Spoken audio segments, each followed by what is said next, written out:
100, 200, 300 audition दिले आपण, sir आमचं सिलेक्शनच होत नाही. व्हॉट्सअपला स्क्रिप्ट पाठवली जाते की ही स्क्रिप्ट आहे, तुम्हाला पाठ करायची आणि व्हिडिओ तुम्हाला करून पाठवायचा. पहिल्या पोटात गोळा येतो, हे पाठांतर कसं होणार. त्यामुळे आपण करेक्ट उलटा विचार करतो. आपण त्या कॅरेक्टरचा विचार करायच्या ऐवजी, आपण त्या रोलचा विचार करायच्या ऐवजी आपण त्या वाक्यांमध्ये अडकतो आणि जिथे वाक्य आपण विसरतो किंवा आपण एखादा शब्द विसरतो तिथे आपली लिंक तुटते आणि आपण ब्लँक होतो, आपण थांबतो. सगळ्यात पहिली ही भीती काढली पाहिजे की आपण वाक्य विसरू. ऑडिशन तुम्ही जेव्हा शूट करता किंवा द्यायला जाता तेव्हा त्यांना तुमचं इनिशियल लेवलला पाठांतर बघायचं नसतं. कॅमेऱ्याला कट करू शकतात किंवा क्लोज वेगळे काढू शकतात किंवा ऑप्शन आहे. पाठांतर गरजेचं आहे. तुम्हाला सगळ्यात आधी लक्षात घ्यायचं की पाठांतराची भीती तुम्हाला ठेवायची नाही. तुमच्या हातामध्ये स्क्रिप्ट आल्यावर ते आधी कॅरेक्टर समजून घ्या, त्या वाक्यांचा अर्थ समजून घ्या.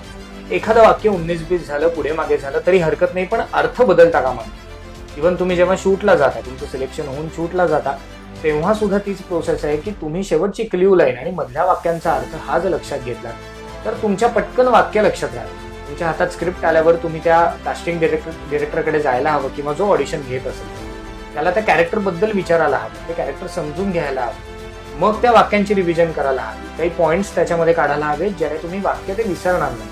ते वाक्य लक्षात ठेवा आणि जर विसरलात तर त्या अर्थाचं दुसरं वाक्य घेऊन तुम्हाला ती गोष्ट किंवा ती ऑडिशन पूर्ण करता यायला हवी. अशा पद्धतीत जर तुम्ही ऑडिशन दिली तर त्या वाक्याची भीती वाटेल.